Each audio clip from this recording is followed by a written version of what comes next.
सोचो तुम रात के आसमान की एक तस्वीर खींचो और उसमें तुम्हें 3 तारे साफ साफ चमकते हुए दिखें।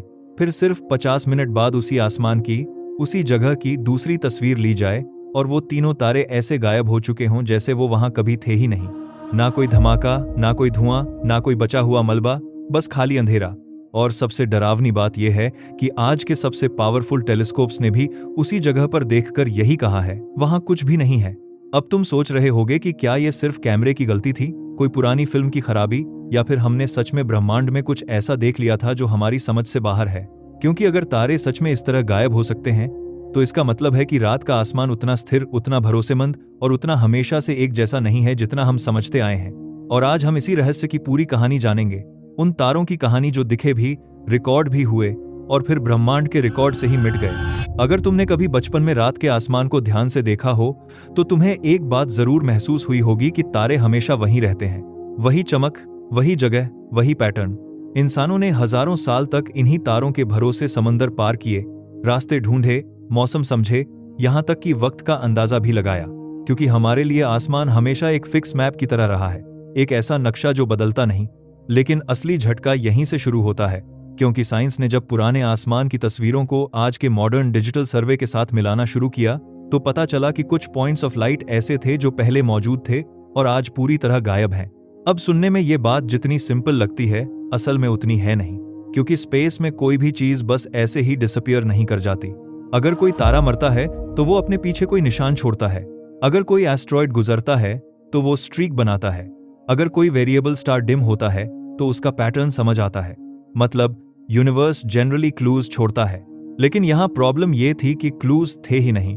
पुरानी प्लेट्स में लाइट मौजूद थी, मगर आज उसी जगह पर डार्कनेस थी। और यही वो पॉइंट था जहां एस्ट्रोनॉमर्स को सबसे पहले एक बेसिक सवाल पूछना पड़ा, क्या जो हमने देखा था वो सच में तारा था भी या नहीं। क्योंकि 1950s में स्काई सर्वेज आज की तरह डिजिटल कैमरास से नहीं होते थे। उस दौर में टेलीस्कोप्स ग्लास फोटोग्राफिक प्लेट्स पर आसमान की तस्वीरें रिकॉर्ड करते थे। सोचो जैसे एक बहुत बड़ी पतली ग्लास शीट हो जिस पर केमिकल कोटिंग लगी हो और वही कोटिंग दूर बैठे किसी तारे की लाइट को पकड़ ले। ये प्लेट्स उस समय एस्ट्रोनॉमी का गोल्ड माइन थीं। लेकिन प्रॉब्लम यह है कि 70 साल पुरानी ग्लास कभी परफेक्ट नहीं रहती। उस पर स्क्रैचेस आ सकते हैं, डस्ट बैठ सकती है, केमिकल्स खराब हो सकते हैं, सरफेस पील हो सकती है। और जब आज का कंप्यूटर उस पुरानी प्लेट को स्कैन करता है तो कई बार वो स्क्रैच को भी स्टार समझ सकता है। यही वजह है कि शुरुआत में जो रहस्य दिख रहा था, साइंटिस्ट ने उसे मिस्ट्री नहीं, मिस्टेक मानकर पकड़ा। उन्होंने कहा, पहले ये प्रूव करो कि जो डॉट प्लेट पर दिख रहा है वो सच में लाइट थी, कोई डिफेक्ट नहीं। और यहीं से इन्वेस्टिगेशन शुरू हुई। क्योंकि असली स्टार जब फोटोग्राफिक प्लेट पर पड़ता है तो वो एक खास तरह का सॉफ्ट राउंड पैटर्न बनाता है। उसकी ब्राइटनेस सेंटर में ज्यादा होती है और एजेस पर धीरे धीरे फेड होती है, जैसे पानी में गिरा हुआ एक स्मूथ रिपल। इसे गाउसियन प्रोफाइल कहा जाता है।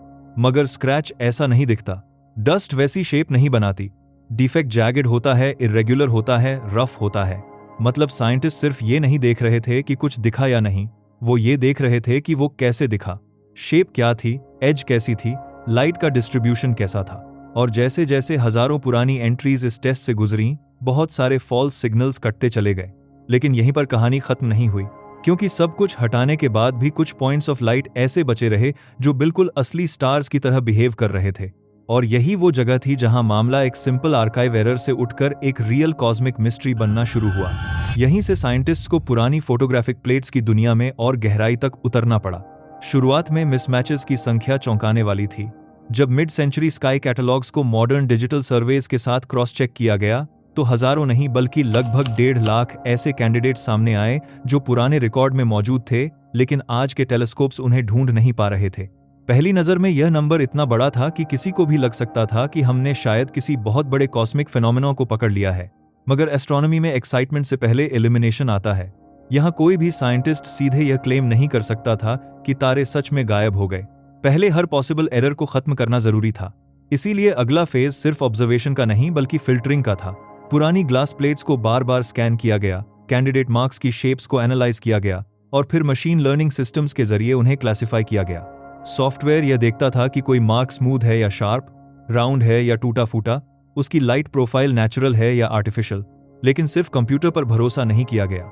कई केसेस में ट्रेन्ड ऑब्जर्वर्स और सिटीजन साइंटिस्ट ने भी इन अनोमलीज को मैन्युअली चेक किया, क्योंकि कभी कभी एक टाइनी स्क्रैच भी स्टार जैसा लग सकता है और कभी एक रियल सिग्नल को डिफेक्ट समझकर रिजेक्ट भी किया जा सकता है। मतलब इन्वेस्टिगेशन अब सिर्फ टेलीस्कोप की नहीं रही थी, यह पैटर्न रिकग्निशन, डेटा क्लीनिंग और ह्यूमन जजमेंट की कंबाइंड बैटल बन चुकी थी। फिर साइंटिस्ट्स ने एक और ऑब्वियस पॉसिबिलिटी पर ध्यान दिया। क्या ये ऑब्जेक्ट्स हमारे सोलर सिस्टम के हो सकते थे, जैसे एस्ट्रॉइड्स या कॉमेट्स? क्योंकि अगर कोई छोटा ऑब्जेक्ट टेलीस्कोप के फील्ड में आ जाए तो वो कुछ समय के लिए लाइट सोर्स जैसा दिख सकता है। लेकिन यहां भी प्रॉब्लम थी। Moving objects long exposure image में यूजुअली स्ट्रीक छोड़ते हैं, एक खिंची हुई लाइन, क्योंकि एक्सपोजर के दौरान वह आगे बढ़ते रहते हैं। जबकि इन मिस्टीरियस सोर्सेज की शेप परफेक्टली पॉइंट लाइक थी, जैसे वो बैकग्राउंड स्टार्स की तरह स्टेशनरी हों। इसका मतलब था कि ऑर्डिनरी एस्ट्रॉइड्स वाला एक्सप्लेनेशन भी धीरे धीरे कमजोर पड़ने लगा। इसके बाद वेरिएबल स्टार्स की पॉसिबिलिटी को टेस्ट किया गया। यूनिवर्स में कुछ स्टार्स ऐसे होते हैं जो नेचुरली ब्राइटन और डिम होते रहते हैं। हो सकता है कोई स्टार 1950s में ज्यादा ब्राइट रहा हो और आज इतना फेंट हो गया हो कि मॉडर्न सर्वे में आसानी से ना दिखे। यह आइडिया सुनने में रीजनेबल था, इसलिए रिसर्चर्स ने मिसिंग सोर्सेज को नोन वेरिएबल स्टार कैटलॉग से कंपेयर किया। बहुत सारे केसेस इसी स्टेज पर एलिमिनेट भी हो गए, लेकिन फिर भी कुछ ऑब्जेक्ट्स ऐसे बचे रहे जिनका बिहेवियर नोन वेरिएबल स्टार्स से मैच नहीं करता था। वो सिर्फ डिम नहीं हुए थे, ऐसा लग रहा था जैसे उनका पूरा रिकॉर्ड ही कट हो गया हो। और जब एलिमिनेशन की इस ब्रूटल प्रोसेस के बाद पूरा डाटा सिकुड़कर एक छोटे से वेरीफाइड सेट तक पहुंचा, तब पहली बार मामला सच में अनकंफर्टेबल होने लगा।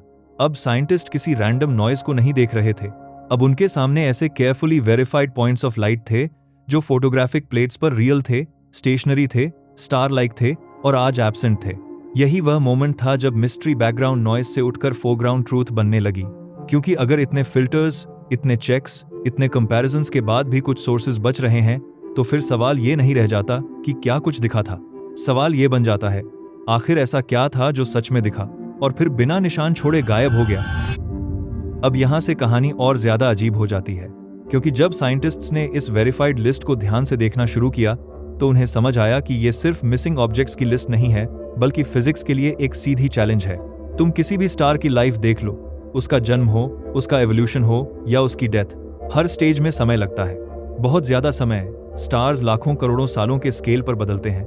यहां तक कि जब कोई मैसिव स्टार अपनी जिंदगी के आखिर में सुपरनोवा बनकर एक्सप्लोड करता है, तब भी वो अपने पीछे एक साफ फुटप्रिंट छोड़ता है।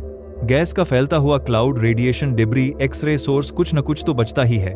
मतलब यूनिवर्स में डिस्ट्रक्शन भी एविडेंस छोड़कर जाती है।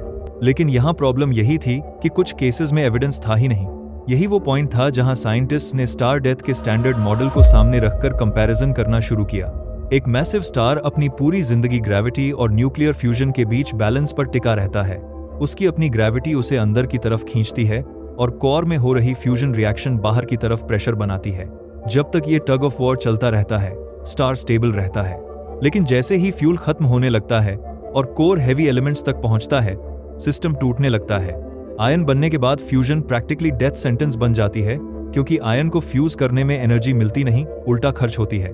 फिर आउटवर्ड प्रेशर कोलैप्स करता है, ग्रेविटी जीत जाती है और स्टार अंदर की तरफ गिर पड़ता है। आमतौर पर यही कोलैप्स फिर सुपरनोवा एक्सप्लोजन को जन्म देता है। और सुपरनोवा कोई छोटी मोटी घटना नहीं होती, वो इतनी वायलेंट होती है कि कुछ समय के लिए पूरी गैलेक्सी के अरबों तारों से भी ज्यादा ब्राइट दिख सकती है।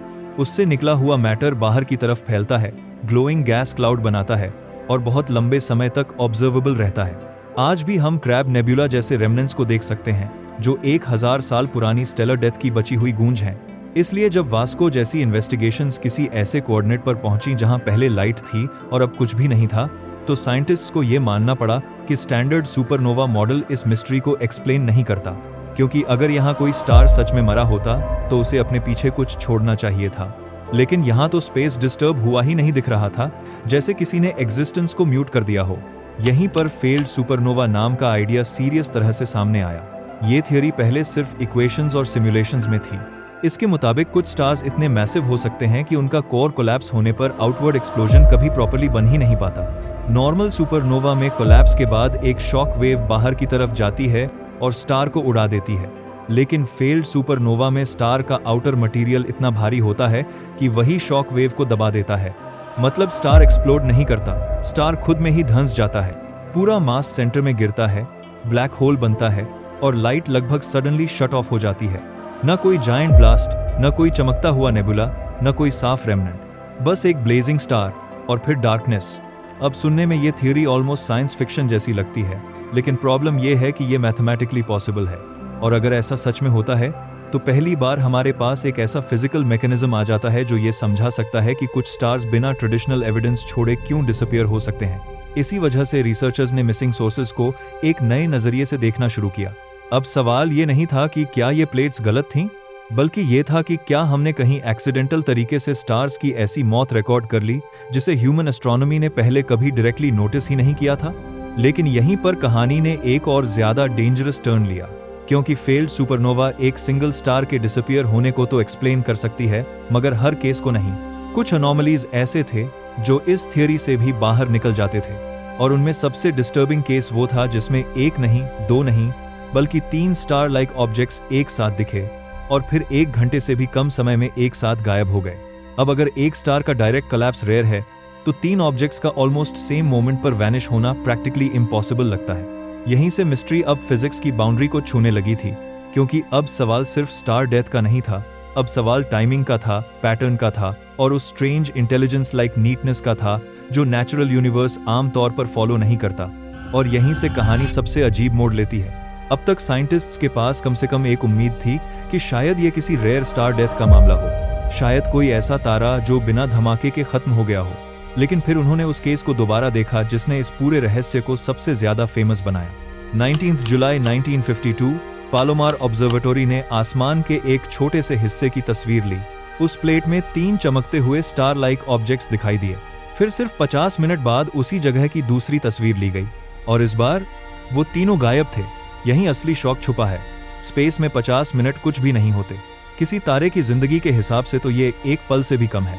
कोई तारा इतना जल्दी न पैदा होता है, न खत्म होता है, और न ही बिना निशान छोड़े यूं ही गायब हो जाता है। अगर कोई बड़ा कॉस्मिक इवेंट होता तो उसके कुछ साइंस बचते, लेकिन यहाँ कुछ भी नहीं बचा। अब सोचो, अगर वो सच में 3 अलग अलग तारे थे तो प्रॉब्लम और बड़ी हो जाती है। एक तारे का रेयर तरीके से खत्म होना फिर भी मान लो पॉसिबल लगे, लेकिन 3 ऑब्जेक्ट्स का एक साथ दिखना और फिर एक साथ गायब हो जाना, ये नेचर के पैटर्न जैसा नहीं लगता। यूनिवर्स यूजुअली इतनी परफेक्ट टाइमिंग फॉलो नहीं करता। यहीं से साइंटिस्ट्स ने एक नया सवाल पूछा, क्या ये चीजें उतनी दूर थी ही नहीं जितना हमने सोचा? क्या ये डीप स्पेस के तारे नहीं, बल्कि अर्थ के ज्यादा करीब मौजूद कोई ऑब्जेक्ट्स थे? क्योंकि अगर कोई चीज हमारे पास हो तो उसका दिखना और गायब होना बहुत हद तक एंगल पर डिपेंड कर सकता है। जैसे कोई छोटा रिफ्लेक्टिव ऑब्जेक्ट सूरज की रोशनी को सही दिशा में बाउंस करे तो टेलीस्कोप में वो एक तारे की तरह चमक सकता है, और जैसे ही उसका एंगल बदले वो तुरंत गायब हो सकता है। यहीं से इन्वेस्टिगेशन ने एक नया रास्ता पकड़ा। 1952 एक बहुत खास साल था। ये स्पेस एज शुरू होने से पहले का दौर था। पब्लिक रिकॉर्ड्स के हिसाब से उस समय आसमान में कोई सैटेलाइट नहीं होनी चाहिए थी, लेकिन जब रिसर्चर्स ने उन स्ट्रेंज ऑब्जेक्ट्स की टाइमिंग को उस दौर की हिस्टोरिकल इवेंट से मिलाया तो एक अजीब पैटर्न दिखा। कुछ केसेस उन्हीं समयों के आसपास मिले जब एटमॉस्फेयर में न्यूक्लियर टेस्टिंग हो रही थी। इससे एक नया आइडिया सामने आया। शायद टेलीस्कोप ने स्टार्स नहीं बल्कि बहुत ऊंचाई पर मौजूद कोई चमकती हुई चीज रिकॉर्ड की थी। न्यूक्लियर टेस्ट के दौरान ऊपरी एटमॉस्फेयर में धूल, डेब्री, आयोनाइज्ड पार्टिकल्स और दूसरी चीजें फैल सकती थीं। अगर उनमें से कुछ ने सूरज की रोशनी रिफ्लेक्ट की हो तो वो कुछ समय के लिए तारे जैसे दिख सकते थे। फिर भी प्रॉब्लम खत्म नहीं हुई, क्योंकि कुछ अनोमलीज धुंधली या फैली हुई नहीं थीं। वो बहुत साफ, गोल और शार्प थीं, जैसे कोई सॉलिड सरफेस लाइट रिफ्लेक्ट कर रही हो। और अगर ऐसा था तो सवाल और खतरनाक हो जाता है। 1952 में इतनी ऊंचाई पर ऐसा कौन सा ऑब्जेक्ट था जो तारे जैसा दिखा? यहीं से मिस्ट्री साइंस के साथ हिस्ट्री में भी घुसने लगी। कुछ लोगों ने सोचा शायद ये सीक्रेट मिलिट्री एक्सपेरिमेंट्स रहे हों, शायद कोई हिडन प्रोजेक्ट, कोई हाई एल्टीट्यूड ऑब्जेक्ट, या ऐसी चीज जिसे पब्लिक रिकॉर्ड में कभी प्रॉपर्ली बताया ही नहीं गया। और कुछ थियरीज इससे भी आगे गईं, लेकिन साइंटिस्ट्स ऐसे आइडियाज को बहुत सावधानी से देखते हैं, क्योंकि पहले हर नॉर्मल एक्सप्लेनेशन को टेस्ट करना जरूरी होता है। सबसे डिस्टर्बिंग बात यह थी कि कुछ केसेस हर टेस्ट के बाद भी बचे रहे। मतलब इस स्टेज तक आकर मिस्ट्री 2 हिस्सों में बंट चुकी थी। कुछ वैनिश्ड स्टार्स शायद सच में दूर बैठे डाइंग स्टार्स थे, और कुछ शायद हमारे अपने आसमान में मौजूद ऐसी चीजें थीं जिन्हें हमने उस समय समझा ही नहीं। और शायद सबसे अनकंफर्टेबल सच यही है कि आंसर एक नहीं, कई हो सकते हैं। और यहीं पर यह पूरी कहानी अपने सबसे बड़े सवाल तक पहुंचती है, क्योंकि अब बात सिर्फ 1952 की 3 गायब लाइट्स की नहीं रह जाती। अब सवाल यह बन जाता है कि आखिर हम रात के आसमान को समझते कितना है। सदियों तक इंसान ने स्टार्स को सबसे स्टेबल चीज माना। हमें लगा कि आसमान एक फिक्स्ड मैप है जो बस हमेशा से वैसा ही है और हमेशा वैसा ही रहेगा। लेकिन अब पहली बार क्रैक्स दिखने लगे हैं, क्योंकि इस मिस्ट्री ने हमें एक बहुत अनकंफर्टेबल सच दिखाया है। कभी कभी जो चीज़ हमें तारा लगती है वो तारा होती ही नहीं। कभी वो कोई रेयर कॉस्मिक इवेंट हो सकती है, कभी हमारी अपनी एटमॉस्फेयर का खेल, कभी हमारी टेक्नोलॉजी की छिपी हुई परछाई, और शायद कुछ केसेस में कुछ ऐसा भी जिसे हम अभी नाम तक नहीं दे पाए हैं। मतलब प्रॉब्लम सिर्फ मिसिंग स्टार्स की नहीं है, प्रॉब्लम ये है कि रियलिटी हमारी उम्मीद से कहीं ज्यादा मेसी, डायनामिक और मिस्टीरियस है। और यही वजह है कि आज एस्ट्रोनॉमी बदल रही है। पहले हम आसमान की स्नैपशॉट लेते थे, सालों बाद कंपेयर करते थे, फिर कोई मिसमैच मिलता था। लेकिन अब नई जनरेशन के ऑब्जर्वेटरीज पूरी स्काई को बार बार स्कैन करने वाले हैं। यानी अगर कल कोई नई लाइट अचानक दिखे या कोई पुराना ऑब्जेक्ट अचानक गायब हो जाए, तो शायद इस बार हम उसे रियल टाइम में पकड़ लें। पहली बार हमारे पास ये चांस होगा कि हम मिस्ट्री को सिर्फ आफ्टरमैथ में नहीं, बल्कि उसके हैपनिंग मोमेंट में देखें। सोचो, अगर फ्यूचर में फिर कोई ऐसा ऑब्जेक्ट दिखता है जो कुछ मिनटों या घंटों के भीतर गायब हो जाए, और इस बार हमारे पास ऑप्टिकल डेटा भी हो, इंफ्रारेड भी हो, रेडियो सिग्नल भी हो और एग्जैक्ट टाइमिंग भी, तो शायद पहली बार हम डिसाइड कर पाएंगे कि हमने क्या देखा था। एक तारे की खामोश मौत, हमारी अपनी हिस्ट्री का कोई भूला हुआ निशान, या फिर कुछ ऐसा जो एस्ट्रोनॉमी की किताबों में अभी लिखा ही नहीं गया। और शायद सबसे एक्साइटिंग बात यही है कि इस रहस्य का आंसर एक सिंगल लाइन में नहीं छुपा। हो सकता है कुछ केसेस का जवाब ब्लैक होल हो, कुछ का जवाब ओल्ड ह्यूमन टेक्नोलॉजी हो, कुछ का जवाब सिंपल एरर हो, और कुछ केसेस ऐसे भी हो सकते हैं जो हमें यूनिवर्स के बारे में बिल्कुल नई फिजिक्स सिखा दें। यानी हम सिर्फ मिसिंग स्टार्स को सॉल्व नहीं कर रहे, हम धीरे धीरे ये सीख रहे हैं कि आसमान उतना परमानेंट नहीं है जितना हमने समझ लिया था। तो जब अगली बार तुम रात को ऊपर देखो, तो शायद तुम्हें स्टार्स पहले जैसे ना लगें। शायद उनमें तुम्हें सिर्फ चमकते हुए डॉट्स ना दिखें, बल्कि क्लूज दिखें, कुछ बहुत पुराने, कुछ बहुत दूर के, और कुछ शायद ऐसे जो एक दिन थे और अगले दिन ब्रह्मांड ने उन्हें अपने रिकॉर्ड से मिटा दिया। और शायद यही इस पूरी कहानी की सबसे खूबसूरत और सबसे अनसेटलिंग बात है कि यूनिवर्स सिर्फ हमें आंसर्स नहीं देता, कभी कभी वो हमारे सामने ऐसे सवाल छोड़ देता है जिनके पीछे भागते भागते ही साइंस आगे बढ़ती है।